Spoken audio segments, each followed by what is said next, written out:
Hola, yo soy Usama, estamos en la granja de Usama, en Arcaya, junto a Vitoria-Gasteiz. Soy Amaya.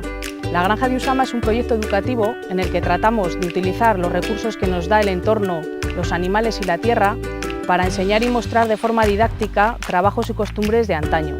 Apostamos definitivamente por energías renovables. Por eso hemos instalado una turbina de viento y un seguidor solar que nos permiten generar energía eléctrica limpia para los consumos de la granja.